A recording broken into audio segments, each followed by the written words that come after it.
Radio. Caput. Para mí la radio es lo que no va a morir nunca. Esas cosas. Radiocaput.com. Mientras todos duermen, algo muy extraño ocurre en los laboratorios químicos RX. Seguinos en Twitter, @radiocaput, o en Facebook, Radio Caput. En Caput pasan cosas. Victoria Montenegro. En toda tormenta siempre hay un solo capitán o capitana, y en este caso es Cristina. Lo que únicamente ella genera, que es la mística que nos da la militancia cada vez que la escuchamos. Paula Penaca.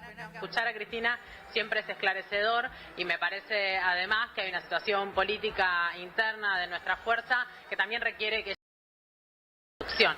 Héctor Amichetti. Cristina cubriría los dos planos, el planteo profundo de estos poderes que estamos enfrentando, de los condicionamientos del fondo por un lado, y por otro lado el tema de que ella puede ser la ordenadora de nuestra fuerza política para afrontar esa nueva etapa a partir de las elecciones. Daniel Catalano. Apurarlo un poco para que diga que va a ser la candidata a presidenta, pero también está bueno que ella nos escuche a nosotros despedírselo. Es importante que ella se sienta el calor del pueblo, el cariño intacto, el compromiso. Mira, la única persona que dice que sabe cómo es ella. Omar Plaini. Cristina Fernández de Kirchner es la que más acumula en el campo nacional y popular. Radio. Caput. Con la única que vos sabés a dónde va es con Cristina Fernández de Kirchner. Esas cosas. Radiocaput.com. Estás conectado. Estás en Caput. Bienvenidos a Memoria en Rojo, Amarillo y Morado. Un programa de la ARMH Argentina con la conducción de Nadia Mallorquín y Gladys Avellaneda. Producción Nadia Mallorquín. Memoria en Rojo, Amarillo y Morado por Radio Caput.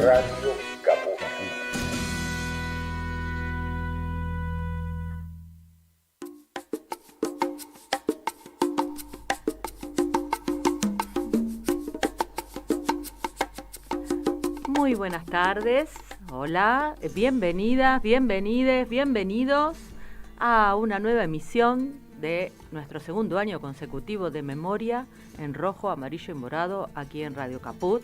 Buenas tardes, Nadia. Muy buenas tardes, Gladys. Buenas tardes, Daniel. Buenas tardes, Gladys. Buenas tardes a nuestra operadora, Noelia Goldberg. ¿Cómo estás, Noé? Bien, bueno, vamos, hoy está un fresco un poquito, ¿no es cierto? Hoy es un día bastante fresco. Nos vino un poquito el invierno. Ya se nos vino el invierno. Bueno, les voy a dejar el teléfono para mensajes, y también no se olviden los que nos ven por YouTube que nos pueden mandar mensajitos por ahí.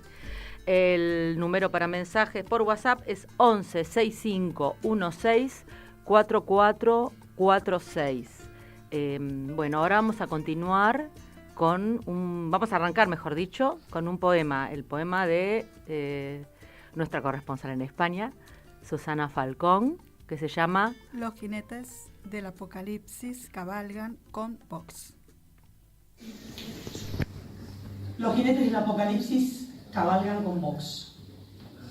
Cabalgan de nuevo, amenazantes, hoscos, nos recuerdan aires de caverna, un olor rancio, antiguo. Cabalgan de nuevo, son gente de mirada turbia, que agitan banderas rojigualdas, que quieren condenar a las mujeres al sometimiento, que quieren promover el olvido a aquellos y aquellas que esperan en las fosas recuperar su dignidad fusilada, quieren expulsar a los inmigrantes. Cabalgan de nuevo. Entre toros y cacerías nos traen un tiempo muy arcaico.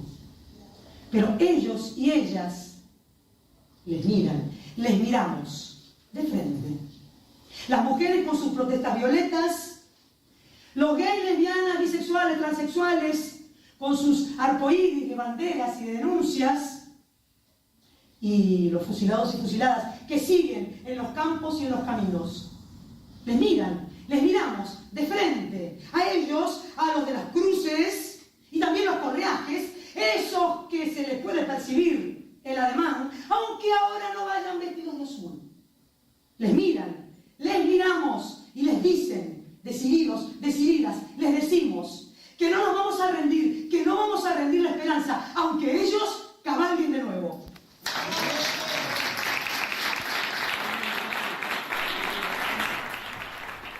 Bueno, acabamos de escuchar a Susana Falcón. Aplausos también. Acá. Aplausos. Del libro La niña de la chaqueta roja.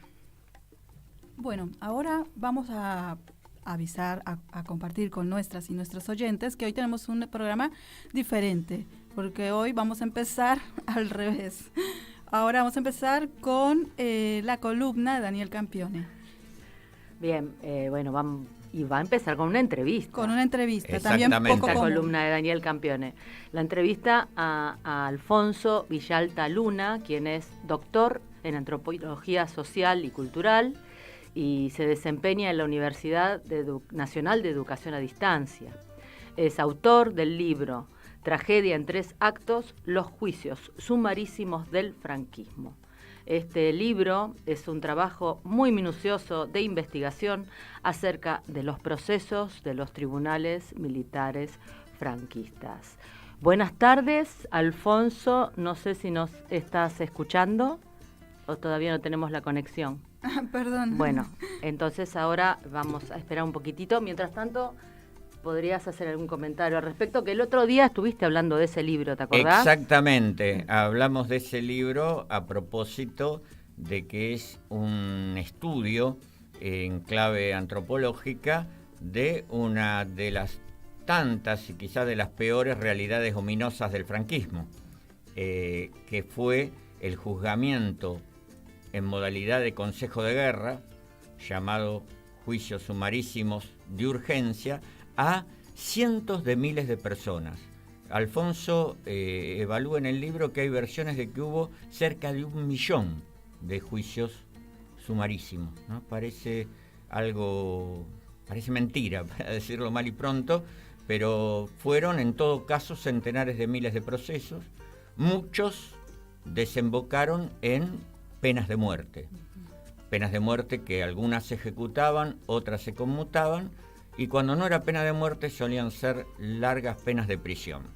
Juicios con escasas garantías, con derecho a defensa muy limitado y ejercido por los propios militares, con la propensión, la predisposición a condenar y no a evaluar con mínima serenidad las pruebas, como que se supone que es un proceso judicial. Claro, a tener las precauciones del caso de cómo se tiene que hacer un juicio, ¿no es cierto? Se dejaban totalmente de lado. Era la herramienta elegida, que tiene muchas aristas y de algunas de ellas seguramente nos hablará Alfonso. Ya tenemos a Alfonso en línea. Bueno, Alfonso, buenas tardes. Mi nombre es Gladys Avellaneda y aquí estamos en Radio Caput con Daniel Campione y Nadia Ortiz Mallorquín. ¿Cómo estás? Buenas tardes, Gladys, Nadia y Daniel, un gusto, un placer conversar con vosotros. Igualmente. Bueno, arrancamos entonces. Sí, bueno, Alfonso, mi primer pregunta es, ¿qué son los procesos sumarios? Bueno, pues esta cuestión es un poco la que inicia toda la investigación, intentar explicar qué son estos procesos sumarísimos del franquismo. Podríamos hablar durante mucho tiempo, pero para intentar ser breves y llegar a los oyentes, hay que imaginar los procesos sumarísimos conformados por los tribunales militares como el principal mecanismo del franquismo para poner en práctica la represión contra el enemigo vencido. Se va ensayando esta estructura de tribunales militares a lo largo de la guerra, en aquellos lugares donde las tropas sublevadas iban ganando terreno, pero ya se dispone de esta estructura en todo el territorio nacional a partir del final de la guerra, ya en abril de 1939. A través de estos procesos, como digo, pues se reprime al enemigo vencido y están caracterizados pues por algunas cuestiones principales, como que lógicamente están basados en un código de justicia militar. La jurisdicción militar está por encima de la civil, de tal manera que cualquier civil será sometido a una jurisdicción militar, serán juzgados miles y miles de civiles. ¿Y por qué se establece este mecanismo? Pues fundamentalmente por su rapidez, por su eficiencia en el modo de actuar, ¿no? Y es que se trata de uno de los mecanismos con menores garantías de cualquier ordenamiento jurídico contra el procesado. Entonces, brevedad, ausencia de garantía y otra serie de características que, como por ejemplo que esté conformado todo el tribunal por militares, que haya escasa espacio para la defensa, pues conforman que este sea el mecanismo fundamental elegido por el franquismo. Alfonso, una pregunta relacionada con esto. Sí. A mí de tu excelente trabajo me resultó particularmente cautivante este tema de relacionarlo con una situación o con una serie de situaciones teatrales y el papel que cumplen, al menos en mi mirada, los distintos personajes, ¿no? Mencionaste a los oficiales que configuran el tribunal, que actuaban a su vez en distintos roles, desde el aproximado a un juez instructor hasta el de un defensor, y me pareció importante el lugar destacado que le das a los cómplices de esa maquinaria, a quienes delatan y además a los poderosos de cada lugar, cura, alcalde, etcétera, facultados para hundir o avalar casi a voluntad cualquier procesado. Me gustaría compartir esa mirada con vos. ¿Cómo evaluás ese conjunto de actuaciones, ese conjunto de papeles que se combinan allí? Sí, efectivamente, Daniel, hay diferentes actores que salen a escena a lo largo de un proceso sumarísimo que yo he interpretado como esta especie de obra de teatro en su concepción de una farsa jurídica en primer lugar. Estos cómplices, de hecho, como sugieres, Daniel, inician muchos de estos procesos sumarísimos. Muchos de estos procesos sumarísimos están iniciados por denuncias y el propio franquismo va a estar interesado en extender la acumulación de denuncias, en implicar a la sociedad civil en este proceso de delación. Dentro de la sociedad civil podemos pensar también en estas denuncias como también una herramienta que posibilita la venganza contra estas personas o determinadas personas que se han podido sentir ofendidas por otras personas de ideología contraria o incluso aquellas que han sido también víctimas de la violencia durante la guerra y que ahora encauzan esa venganza a través de los procesos. Estas serán una de las fórmulas que inicien estos procesos, la denuncia. Pero luego ya, una vez que el proceso está iniciado, también es necesaria la colaboración de las que podemos denominar pues las fuerzas que actúan de soporte del régimen, ¿no? Pues por ejemplo, los informes de Falange, los informes de del cura, de los párrocos de cada una de las localidades, es decir, de la Iglesia, o los informes, lógicamente, de la Guardia Civil, también de las autoridades civiles, como los alcaldes, que muchas veces los propios integrantes o líderes de Falange son los alcaldes de cada una de las localidades. Entonces, todo esto contribuye a que pues finalmente el procesado tenga pocas garantías de poder defenderse y de salir pues indemne de esta situación. Alfonso, me llamó la atención también que vos hablás de podríamos decir, dos categorías de procesados contra los que hubo particular ensañamiento. Yo recuerdo por lo menos a los anarquistas, los y las anarquistas, definidos por la ideología, y otra circunscripta por profesión, los maestros. Me gustaría que ampliaras un poco esa característica de estos procesos. Sí, en cuanto a... Es interesante pensar en esta categoría de ideología o militancia, porque vencidos, todos los republicanos vencidos y procesados, se ven sometidos a una situación en la que se les acusa de un delito abstracto de rebelión, de incitación a la sublevación o de cuestiones relacionadas, ¿no? Y hay que imaginar, en cuanto a la militancia política, que es algo paradójico, porque incluso estar afiliado a un partido o a un sindicato de izquierda, mucho antes del inicio de la guerra, ya era una prueba suficiente para ser acusado de ese delito abstracto de rebelión una vez terminada la guerra y una vez iniciado cada uno de estos procesos. En ese sentido, es cierto que la militar en algún sindicato anarquista implicaba como un especial ensañamiento por parte del régimen. Y de la misma manera pasaba con los maestros. Pues los maestros en el imán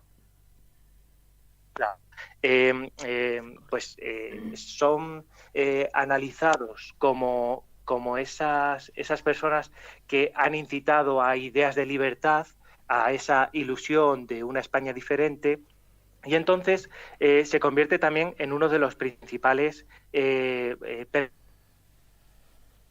señalo algunos ejemplos en el libro, pero por ejemplo me acuerdo del caso de un maestro que ejerce su magisterio durante los años 30 en un pequeño pueblo de Extremadura. Se llamaba este maestro Pedro Rivero, y una vez iniciada la guerra, incluso cuando esta persona ya no está en este pueblo, se inicia una persecución brutal en su contra, hasta el punto de que se obtiene la correspondencia personal que él ha mantenido con sus amigos en este pueblo, y esta correspondencia personal, las ideas vertidas en esta correspondencia personal, se convierten en pruebas de la acusación contra este maestro.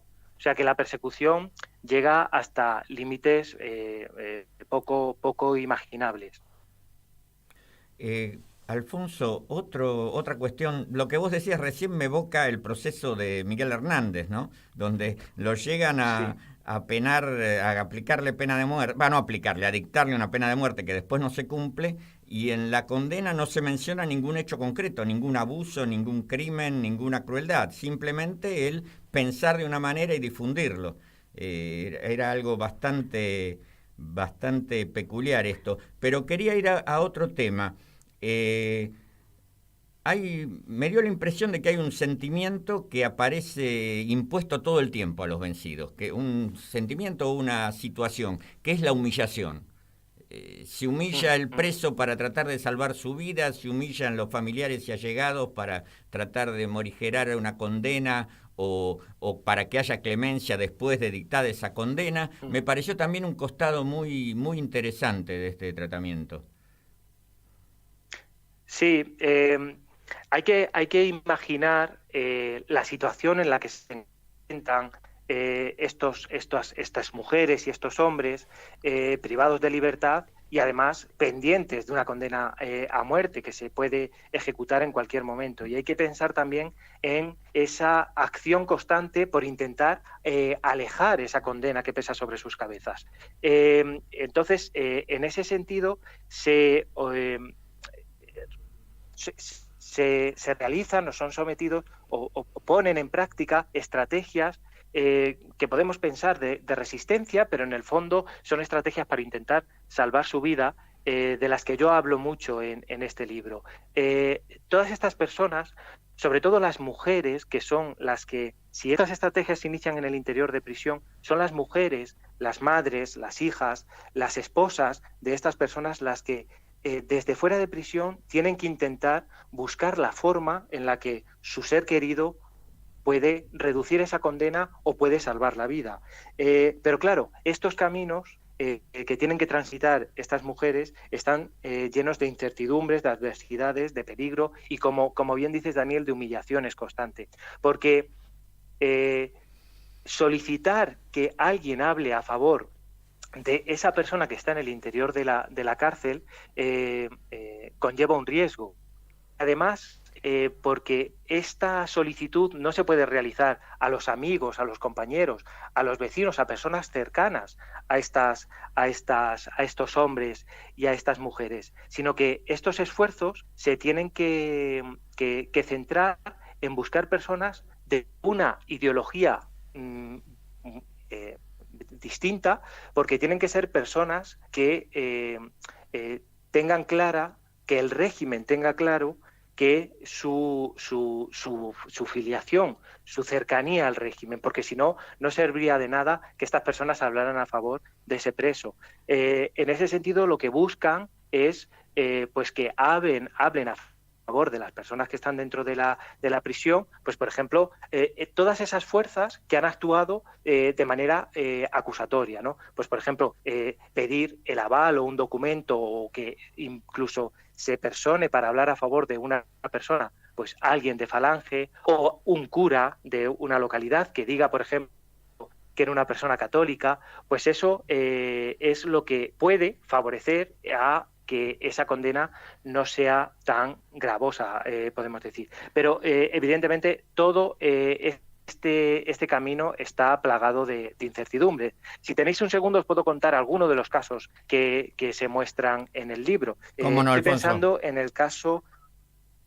Sí, estoy pensando en el caso de una jovencísima mujer de un pueblo de Ciudad Real, en este caso, que a la que una vez terminada la guerra detienen a su marido, se queda sola con un hijo recién nacido al que el padre de este niño ni siquiera ha llegado a conocer. Mujer que se llamaba Paula Gómez, que con 26 años no duda en ningún momento en iniciar un camino plagado de humillaciones, buscando que cualquier persona pueda hablar a favor de su marido, buscando, llamando a todos los vecinos, incluso con el riesgo que corría en estos momentos sobre ella, en acudir con testigos al propio cuartel de la Guardia Civil y ella sola en varias ocasiones al cuartel de la Guardia Civil para que estos testigos intenten hablen a favor de su marido. Al mirar un expediente en un archivo militar, a uno le parte el alma ver estos papeles buscados de manera desesperada, llevados ante ese tribunal militar, y en la mayoría de los casos, como en el caso de Paula Gómez, no fueron utilizados, o sea, no tuvieron el sentido, no consiguieron el sentido que Paula quería con ellos, que era salvar la vida de su marido, algo que desgraciadamente no consiguió. Te consulto, Alfonso,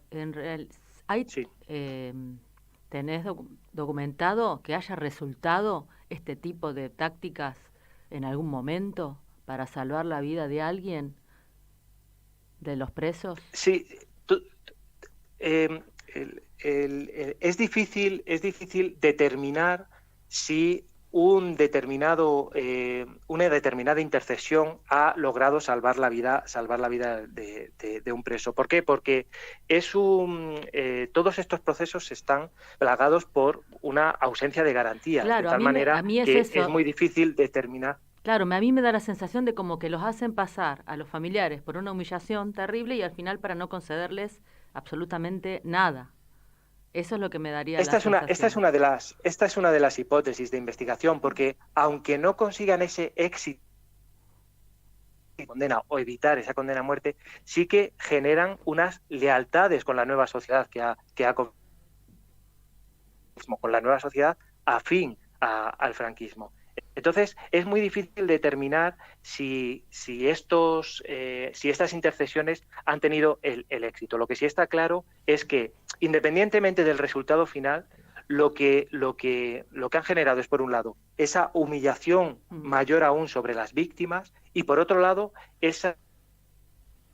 tener en una posición más elevada a esa parte de la sociedad que sí que atiende estas peticiones de súplicas por parte de los familiares y de los seres queridos de las víctimas. Como si fueran amables, ¿no es cierto? Como si hubieran tenido un acto de amabilidad y de bondad. Claro, efectivamente, incluso en la investigación nos encontramos casos en los que estas lealtades se han mantenido y han pasado de una generación a otra.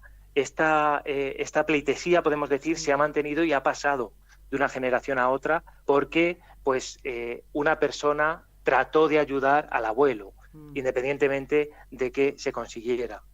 Alfonso, se nos termina el tiempo, sí. Te agradecemos muchísimo, ha sido un gusto leer tu libro, sería muy bueno que el libro pudiera ser distribuido, aunque fuera en pequeña escala, en Argentina, esperemos que así sea. Y te agradecemos la buena predisposición a la entrevista, sobre todo teniendo en cuenta que ya son más de las 11 de la noche y es hora de estar durmiendo si uno tiene más de 50 y de estar de copas con algunos amigos si tiene bastante menos, como es tu caso. Así que te agradecemos, muchas agradecemos gracias. doblemente. Gracias, Alfonso. Muchas gracias. Un abrazo. Muchas gracias, Daniel. Entiendo que se podrá distribuir en Argentina y en cualquier caso...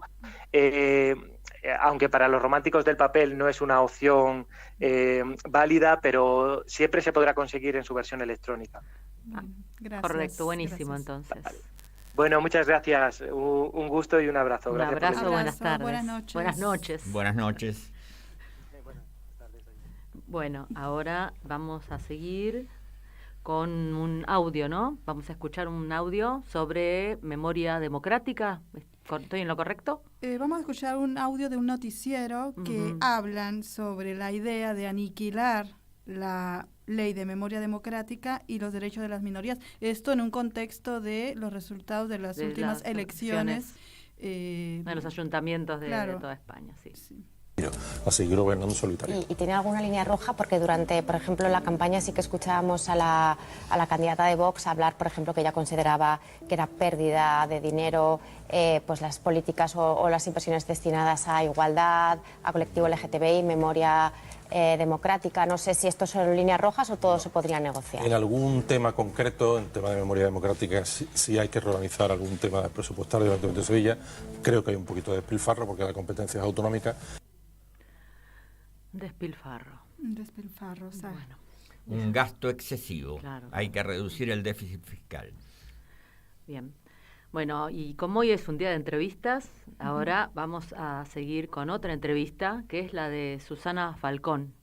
Susana Falcón es periodista y escritora hispano-argentina. Jorge Falcón, su padre, fue un prestigioso innovador guionista de cine y televisión en la Argentina de los 60.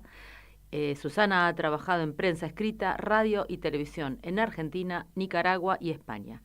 Fue corresponsal de la Sexta Región en Matagalpa y Jinotega durante la Guerra de Nicaragua y ha publicado 20 años Memorias sobre la impunidad y el olvido Argentina, 1976-1982. Por favor, no te mueras nunca, Los crepúsculos de Gravina, Lo dieron todo, Historia de luchas de Marina Leda, Vida y muerte de Carlos Parra, El hombre que se cruzó con el torero y 100 mujeres andaluzas, retratos del femicidio franquista. Estamos en comunicación con Susana Falcón, ¿será? Sí, hola. Hola, Susana, buenas tardes, ¿cómo buenas estás? Tardes allí. Buenas noches, Susana. Buenas noches, cierto. Buenas noches. Se me olvida. Hola, encantada de escucharles, encantada. Saben que ahí falta el último libro que lo publicamos salió publicado hace 4 meses, digo por agregarlo, ¿no? Se llama La niña de la chaqueta roja y bueno, está ahí. Sí, recién escuchamos un fragmento de un escrito tuyo que está en ese libro. Que está en el libro. Sí. Fue con lo que empezamos el programa, de hecho, Susana.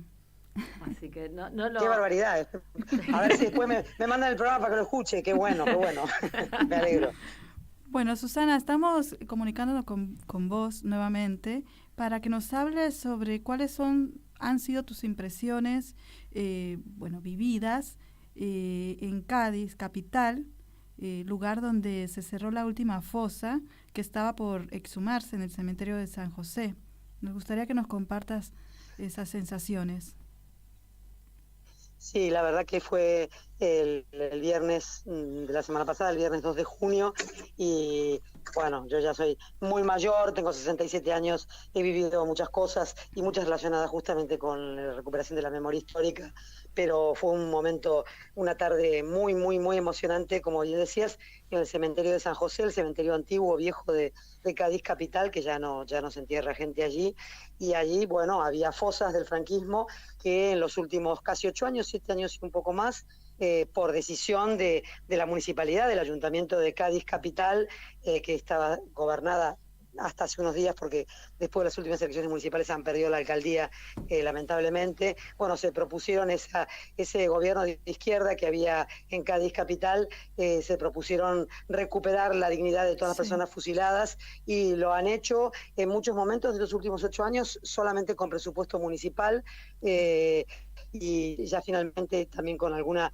aportación de la Federación Española de Municipios y Provincias, pero fue muy emocionante porque ahí había más de 200 personas fusiladas que estaban ahí, habían esperado 87 años nada más y nada menos para poder recuperar su dignidad arrasada. Bueno, y ahí estuvimos, había muchos familiares que vosotros comprendéis muy bien desde Argentina lo que significa, ¿no? Poder volver a tener esos pocos restos que puedan quedar, esos huesos apenas. Bueno, fue muy, muy, muy emocionante. Tiramos claveles en las fosas y los familiares intervinieron. Fue un momento realmente muy, muy impactante. Y fijaros que después de las elecciones del 28 de mayo, muchos y muchas hemos pensado qué suerte la tiene la gente de Cádiz capital, porque aquí que también se ha perdido la alcaldía y va a gobernar el Partido Popular, o sea, la derecha, a partir del 17 de junio, que es cuando asumen los nuevos ayuntamientos, las municipalidades. Hace un tiempo, la vez anterior que hablamos, comentábamos con vosotros y vosotras la fosa de Picorreja, la primera que se había abierto en el cementerio de Sevilla. Quedaban 4 más. El Ayuntamiento Socialista se había comprometido a abrir antes de fin de año una de esas fosas llamada Monumento, y yo estos días, no solamente yo, mucha gente pensábamos, ¿no?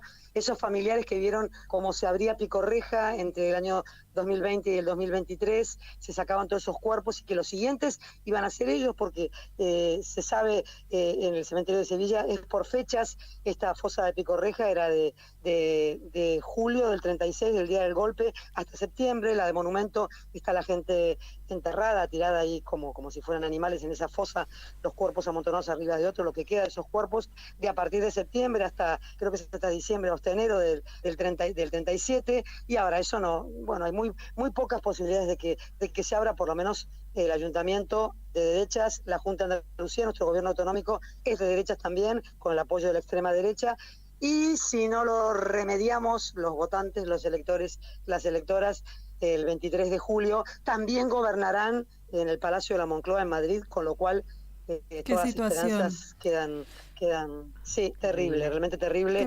Así que ese día era muy, muy emocionante pensar que por suerte en Cádiz hubo un gobierno que los últimos 8 años dijo hay que recuperar esos cuerpos, ¿no? 101 cuerpos que ya están identificados, y ahora, bueno, le faltan casi 100 más, pero que es la identificación.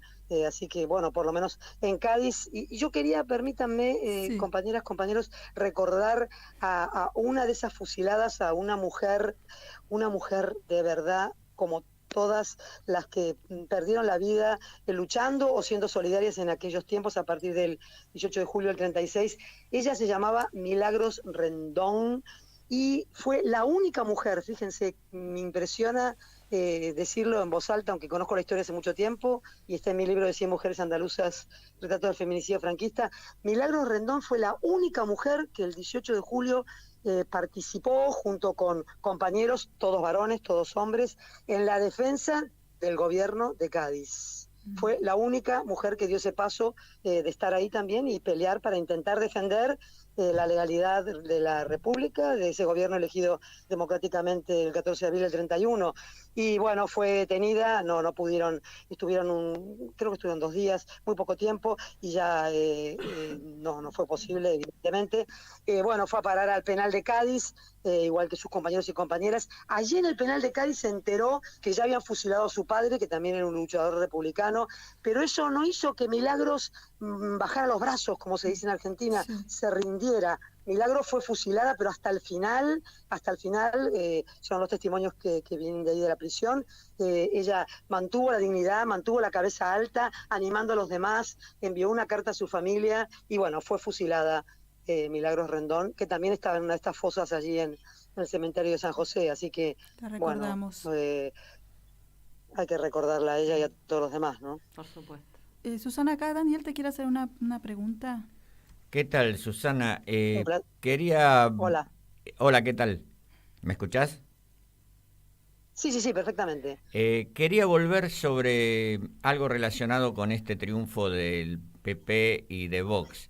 A mí me da la impresión, quiero saber si vos la compartís, de que estos partidos y sus integrantes, básicamente, no soportan que se deje de escribir la historia desde los vencedores. Es decir, que dejen de ser los propietarios cada vez más de una visión y entonces se aferran a sus últimos recursos. Lo que les queda es ir contra la memoria democrática y reivindicar directa o indirectamente el franquismo. Quería saber si vos compartís en algo esa mirada. Sí, absolutamente. Como siempre que te escucho, tenés una mirada, por seguir con tu vocablo, lúcida y profunda. Totalmente de acuerdo. No lo pueden soportar y bueno, están empeñados en ello desde hace muchísimo tiempo. El Partido Popular en concreto todavía estamos esperando, y mejor que sigamos esperando sentados, a que condenen en el Parlamento, en el Congreso de Madrid, porque no lo han querido hacer en ningún momento, lo que significó la represión de la dictadura franquista. Yo creo que esto es algo que lo llevan a rajatabla. Siempre decimos acá lo mismo, muchas personas y muchos colectivos y muchos partidos y asociaciones relacionadas con la memoria, es que el Partido Popular, la derecha española, pues... española constituida como partido desde hace muchos años, son los herederos de todo aquello, ¿no? Son, bueno, no vamos a decir que todos son descendientes de franquistas activos, pero las ideas están ahí. Entonces eso no lo pueden resistir. Nunca pensaron que todo esto iba a suceder cuando se consiguió, por la ley de memoria democrática de este gobierno de coalición del Partido Socialista y fuerzas de izquierda, en noviembre pasado, que saliera el asesino Queipo de Llano de la Basílica de la Macarena. Bueno, ellos esas cosas no lo pueden soportar, no pueden resistir todo eso, porque, bueno, lo mismo que sucede en Argentina con los negacionistas de la dictadura, ¿no? Claro. Ellos tienen su ideología y están absolutamente convencidos de que todo esto no sucedió, que acá fue una cosa de dos bandos, la misma teoría de Argentina y tantos otros lugares del mundo, la misma cuestión, ¿no? Esto de la teoría de los dos demonios, como si fuera lo mismo, como tú bien dices, ser vencedor que ser vencido, ¿no? Además que estábamos hablando de que había una guerra también, ¿no? Por tanto, las guerras no son situaciones, digamos, de serenidad en las que las cosas se puedan hacer de una forma, pero sí, totalmente de acuerdo. Y bueno, vienen tiempos realmente duros en el caso de que gobiernen. Por volver a lo local, aquí el nuevo alcalde, el alcalde electo del Partido Popular, se llama Sanz, de apellido. Hace unos días, bueno, dijo públicamente en una rueda de prensa, todavía no ha asumido porque eso es el 17 de junio, pero ya avisó lo que ya lo sabíamos que esto iba a suceder. Dijo que se iba a acabar ese despilfarro del gasto de la memoria. O sea, fosas, cambiar las calles que tienen todavía nombres de asesinos franquistas, permitir que en las escuelas y en los colegios se hable de la verdadera historia, de lo que sucedió. Bueno, vienen tiempos duros si no los paramos. Yo confío que los podamos parar, ¿no? Porque se viene en los últimos días. Argentinos que andamos por acá no hacemos más que decir, como se dice en Argentina, se vienen con todo. Se vienen con todo. Pero bueno, se vienen a nivel mundial. O sea, es un reflejo. Sí, ustedes lo que también vemos. tienen sus aires que están soplando por ahí también. Sí. Sí, es bravo esto. Porque tienen elecciones este año también y bueno, a ver. A ver qué pasa. No sé, no hay que rendirse, ¿no? No hay que rendirse, pero no dejar de observarlo, no dejar de observarlo y sí poder revertirlo, lo que sea que así es. El avance de ellos, ¿no?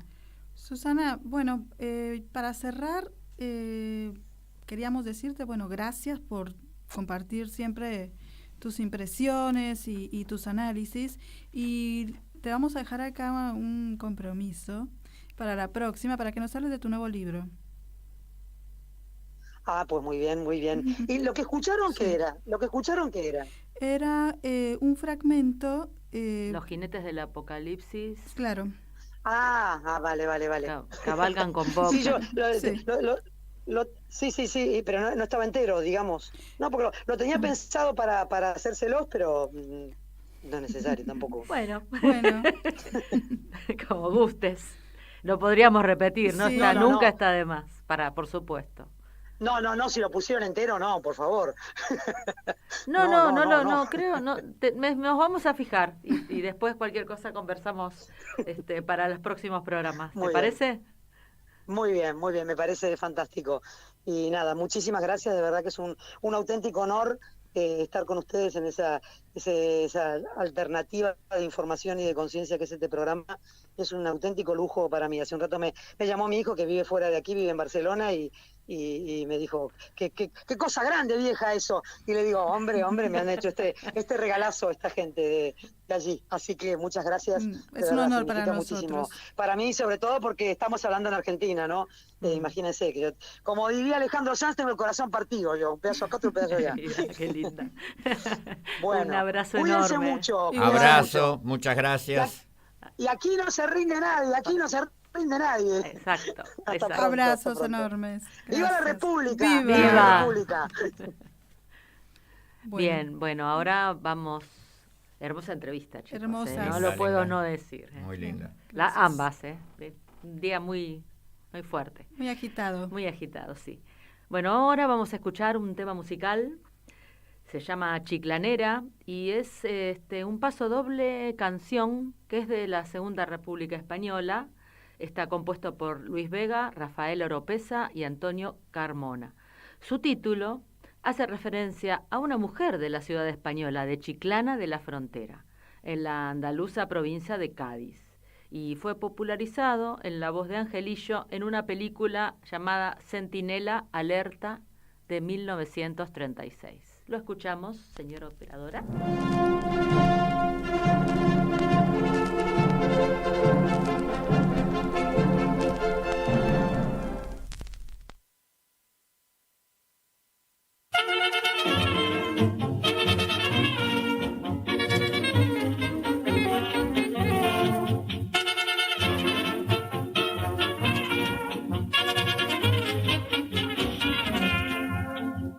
Le dije a mi chiclanera, hasta mañana, y me fue con la moza volandera que nunca no conocí, pero bien me pareció que sí haría por una traición que ni o merecía por la falsía de mi corazón.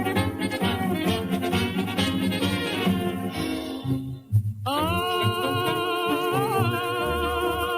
de Cádiz para Chiclana, camino sembra de flores, encontré la chiclanera que penaba más de amores, chiclanera. Yo que también he sufrido por no ser querido, estoy a tu vera.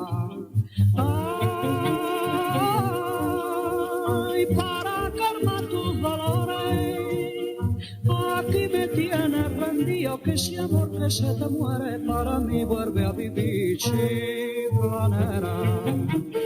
Porque estoy arrepentido y todo el mundo mío teniéndote a ti.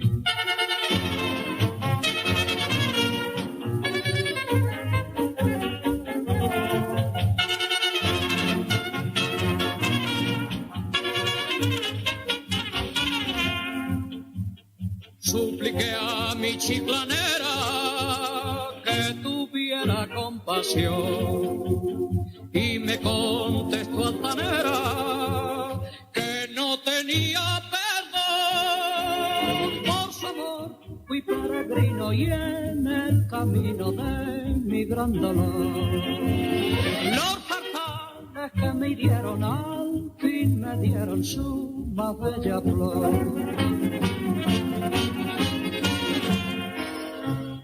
Ay, de Cádiz para Chiclana, camino sembra de flores, encontré a la chiclanera que penaba amor de amor, chiclanera. Yo que también he sufrido por no ser querido, estoy a tu vera. Ay, para calmar tus dolores, aquí me tienes rendido, que ese amor que se te muere para mí vuelve a vivir, chiclanera. Porque estoy arrepentido y todo el mundo mío teniéndote a ti.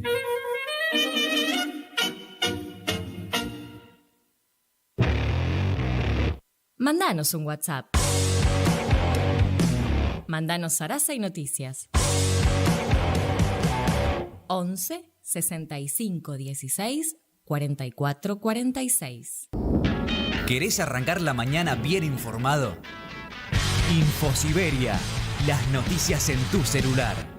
Mandá un mensaje de WhatsApp al 11 3205 8813 y recibilo gratis todas las mañanas. Infosiberia, las noticias en tu celular. En Caput. Diego Capusotto. Son todos drones. Pasan cosas. Los liberales me fascinan. Señor, se robaron PBI. He notado en esta radio que estaban todos escondiendo PBI que se robaron. Es una vergüenza. Son todos drones. La vi a Eve comiendo un sándwich de PBI de salame y queso. Son todos drones, señor, se robaron PBI. Radio Caput. Parece que hay un combate ahora el sábado por Space de Dylan contra Falcarci. Esas cosas. Los liberales me fascinan. Radiocaput.com. Mientras todos duermen, algo muy extraño ocurre en los laboratorios químicos RX. Seguinos en Twitter, @Radio Caput, o en Facebook, Radio Caput. Radiocaput.com. Estás conectado. Estás en Caput.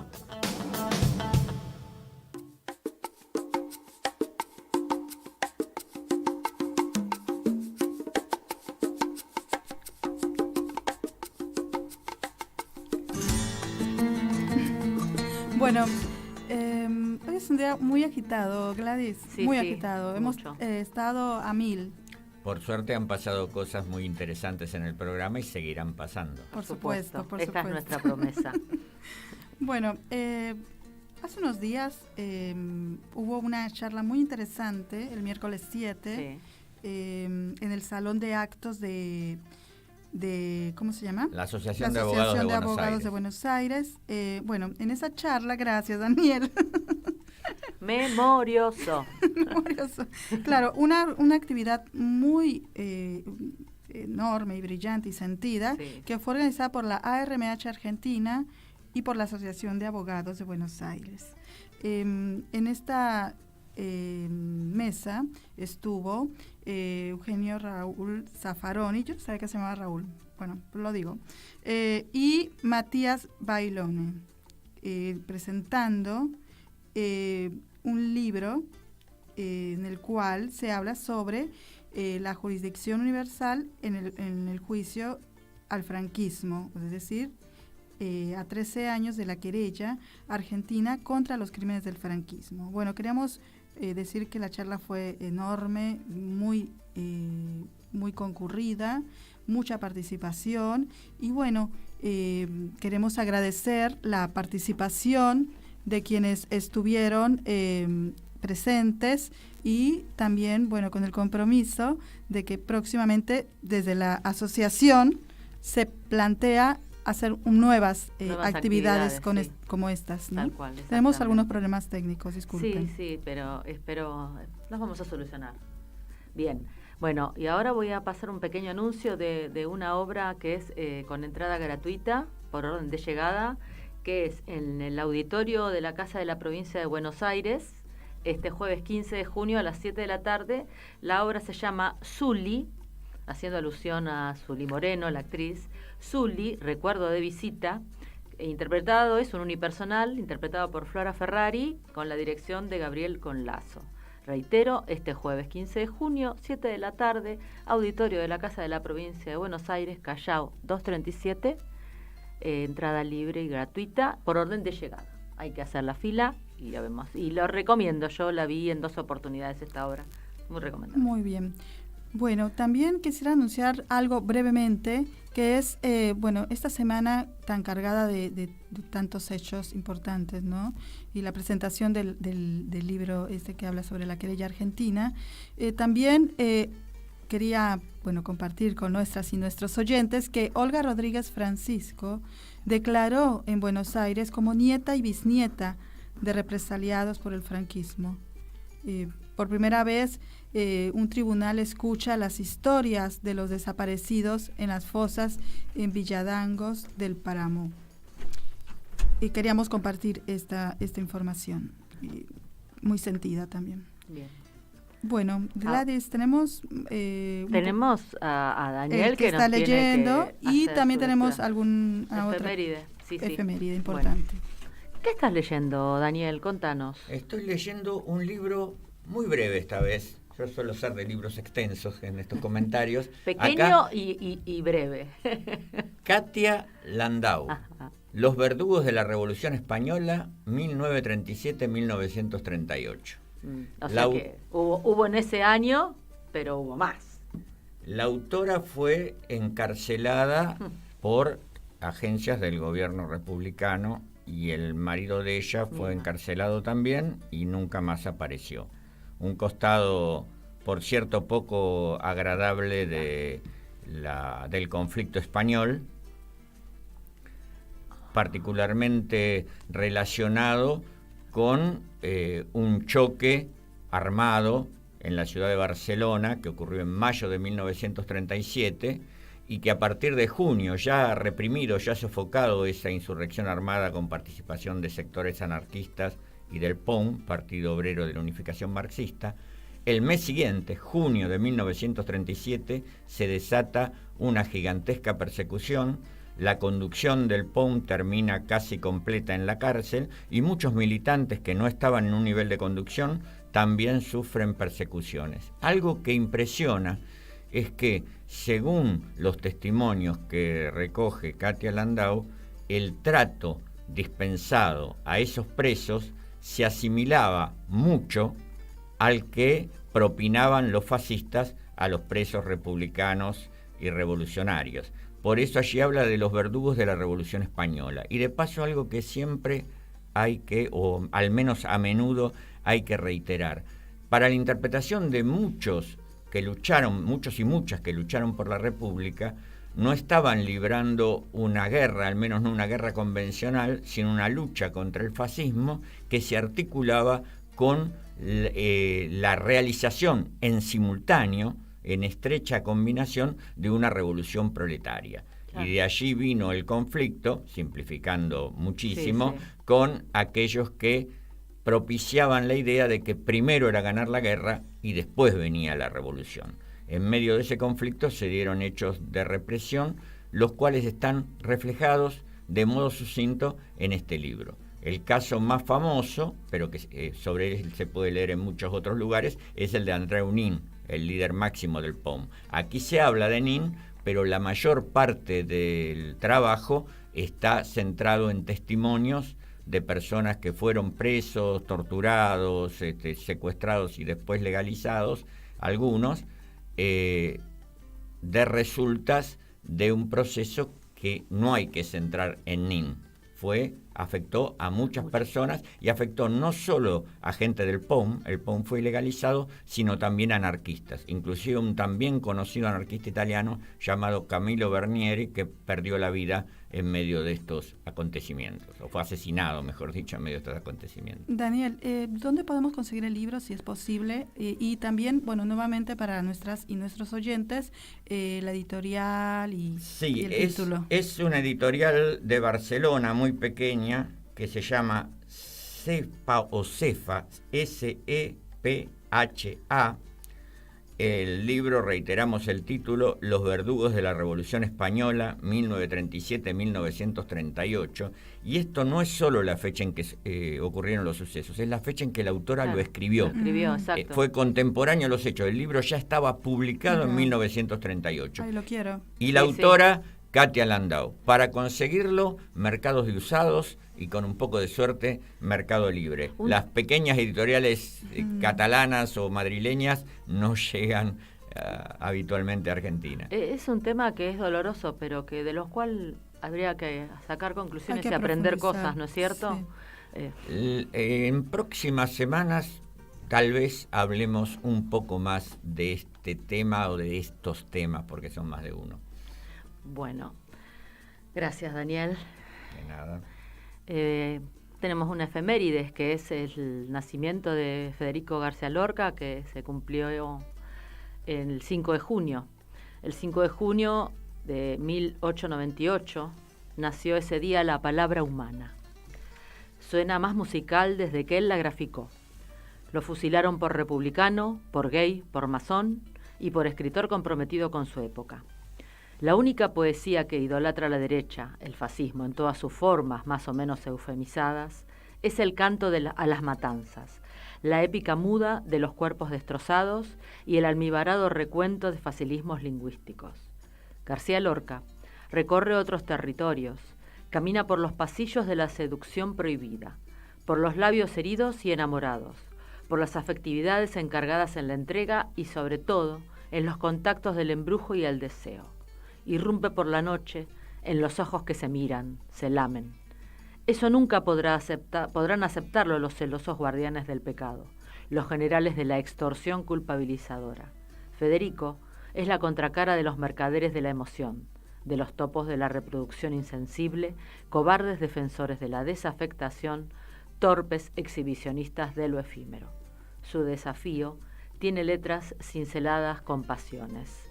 Tengo un escrito pequeñito que es de Jorge Norberto Elbaum, que dice así: vive mucho más que muchos vivos, miradas secretas de silencio y luna, furia del perdón como huidiza fortuna, tajos secretos del tiempo en cada uno de sus dolores, una piel de escarcha como última caricia con temblores, noche de un ahogo frío, desgarros del olvidado perdón, trayectos lorquianos con retazos de ardor e ilusión. Lo recordamos Lorca. Aquí, sí, siempre recordado. Bueno, Gladys, ya estamos con el tiempo ya prácticamente encima. Si queremos anunciarle a nuestras y nuestros oyentes que el próximo programa vamos a tener en piso a Susana Maceira. Ah, buenísimo, qué linda noticia. Bueno, agéndenselo entonces el programa del sábado próximo. Bueno, entonces nos estamos despidiendo, ¿sí?